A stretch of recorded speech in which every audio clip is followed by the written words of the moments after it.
नमस्कार, मी भाग्यश्री तुम्हा सर्वांचं आपल्या चॅनलमध्ये मनापासून स्वागत करते. आणि आज आपण या बाहीवरती खूप सुंदर अशी डिझाईन तयार करणार आहोत, तेही अगदी सोप्या पद्धतीने. तर त्याकरिता जी आपली बेसिक स्लीव्ज असते ना, म्हणजेच बाही, त्याची येथे मी कटिंग करून घेतलेली आहे. नॉर्मली आपण जशी करतो त्याचप्रमाणे, आणि त्याला असं मधोमध फोल्ड करून घेतलेलं आहे. आणि त्यानंतर ही जी आपली घडीची बाजू आहे ना, म्हणजेच फोल्डिंगची बाजू, त्याच्याच पुढच्या बाजूला व्हिडिओमध्ये दाखविल्याप्रमाणे अर्धा इंच घ्यायचं आहे. आणि त्यानंतर येथे सरळ लाईन ड्रॉ करून आपण जे हे अर्धा इंच घेतलेलं आहे ना, त्यालाच आता इथे तुम्हाला व्हिडिओमध्ये दाखविल्याप्रमाणे अगदी व्यवस्थितरित्या कट करून देखील घ्यायचं आहे. त्याला कट केल्यानंतर त्याचे असे 2 सेपरेट भाग होतील. तर त्यातला आपल्याला हा एक भाग घ्यायचा आहे आणि दुसरा पार्ट साईडला तसाच ठेवायचा आहे. त्यानंतर इथे मी डिझाईन तयार करण्यासाठी असे 2.5 बाय 2.5चे चौकोन कट करून घेतलेले आहेत आणि त्याला अशा पद्धतीने फोल्ड करून घ्यायचं आहे. वरची जी बाजू आहे ती खालच्या बाजूवर ठेवून घेऊन आणि मग पुन्हा त्याला अगदी मधोमध फोल्ड करून असे त्रिकोण तयार करून घ्यायचे आहेत. त्यानंतर इथे खालच्या बाजूला व्हिडिओमध्ये दाखविल्याप्रमाणे तुम्हाला स्टिच करून घ्यायचं आहे. बघा, इथे तुम्हाला क्लिअरली पुन्हा एकदा लक्षात यावं, त्यामुळे मी आणखीन एक चौकोन त्याच पद्धतीने स्टिच करून दाखवते आहे.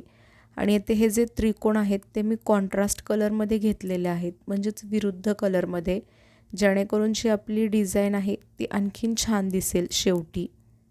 इथे मी तुम्हाला सांगितल्याप्रमाणेच मला जितके डिझाईनसाठी त्रिकोण हवे होते तेवढे तयार करून घेतलेले आहेत.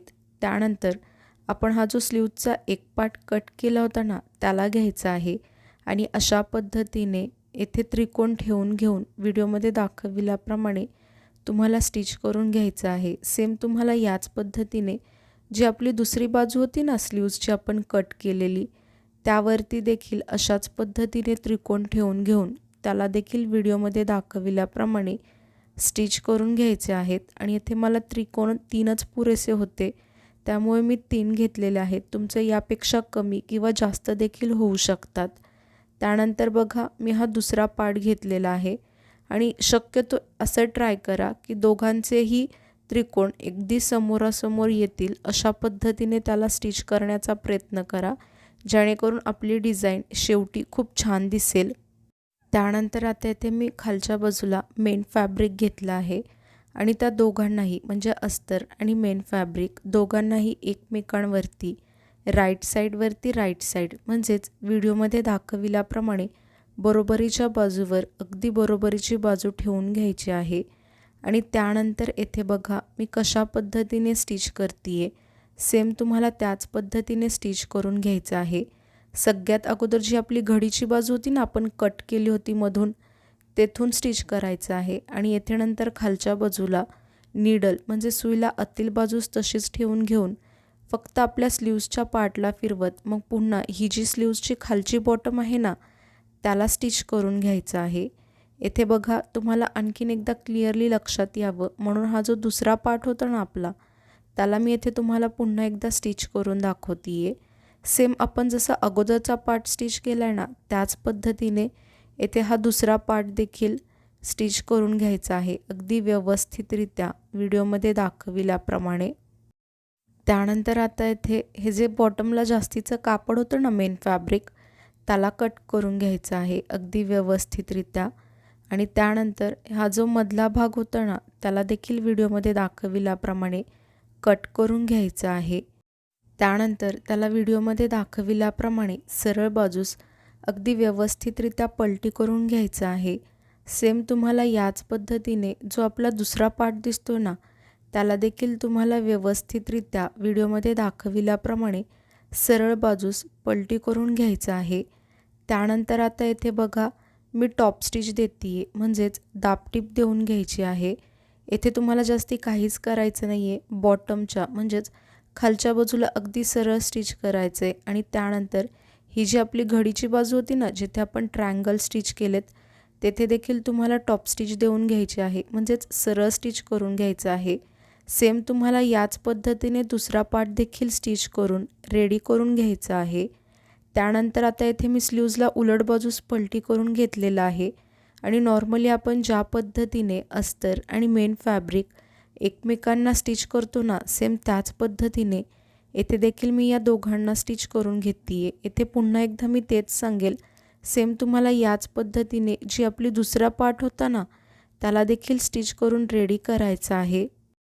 त्यानंतर हे जे जास्तीचं कापड दिसतंय ना, त्याला देखील तुम्हाला इथे व्हिडिओमध्ये दाखविल्याप्रमाणे अगदी व्यवस्थितरित्या कट करून घ्यायचं आहे। त्यानंतर इथे बघा, मी तुम्हाला सांगितल्याप्रमाणेच जो आपला दुसरा पार्ट होता ना, त्याला देखील सेम अशाच पद्धतीने स्टिच करून रेडी केलेला आहे। त्यानंतर इथे मी गोल्डन कलरचे काही मोती घेतलेले आहेत आणि येथे सुईमध्ये 4 स्टँड म्हणजेच 4 पदरी धागा ओवून घेतलेला आहे, जेणेकरून जेव्हा आपण यामध्ये मोती टक करू ना, तेव्हा ते आपलं जरा टाईट बसतील।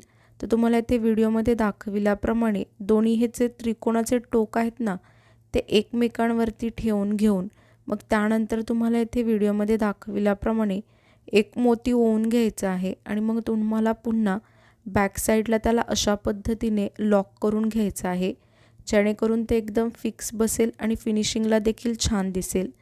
इथे बघा, मी तुम्हाला सेम अशाच पद्धतीने हा जो दुसरा त्रिकोण होता ना, त्याला देखील टक करून घेते आहे मोतीमध्ये। सेम तुम्हाला याच पद्धतीने जो आपला तिसरा ट्रायंगल आहे ना, तो देखील स्टिच करून रेडी करायचा आहे। आपल्यापैकी खूप जण व्हिडिओज पाहतात, परंतु चॅनेलला सबस्क्राईब करत नाहीत, तर प्लीज असं नका करत जाऊ। चॅनेलला देखील सबस्क्राईब करत जावा। का होतं ना, मला देखील समजत जाईल की हां, मी जे व्हिडिओज बनवते ते तुम्हा सर्वांना आवडत आहेत आणि तुमच्या उपयोगात देखील येत आहेत। आणि जर अशीच सबस्क्रायबरची संख्या वाढत राहिली तर मला देखील एक नवीन उमेद मिळते आणि त्याच नव्या उमेदीत मला तुमच्यासाठी असेच नवनवीन व्हिडिओज बनवण्याची प्रेरणा देखील मिळत राहते। तर प्लीज चॅनेलला सबस्क्राईब करून सपोर्ट करा। आणि येथे बघा, आपल्या स्लीव्जच्या डिझाईनचा फायनल लुक किती सुंदर दिसतोय आणि मध्ये आपण कॉन्ट्रास्ट कलर म्हणजेच विरुद्ध कलर वापरल्यामुळे आपल्या या स्लीव्जला आणखीन शोभा आलेली आहे। आणि मधला आकार बघा, आपण जे त्रिकोण होते ते अगदी समोरासमोर व्यवस्थितरित्या स्टिच केल्यामुळे खूप सुंदर असा मध्ये आकार तयार झालेला आहे। आणि व्हिडिओ अगदी शेवटपर्यंत पाहिलात यासाठी तुम्हा सर्वांचे मनापासून खूप खूप धन्यवाद।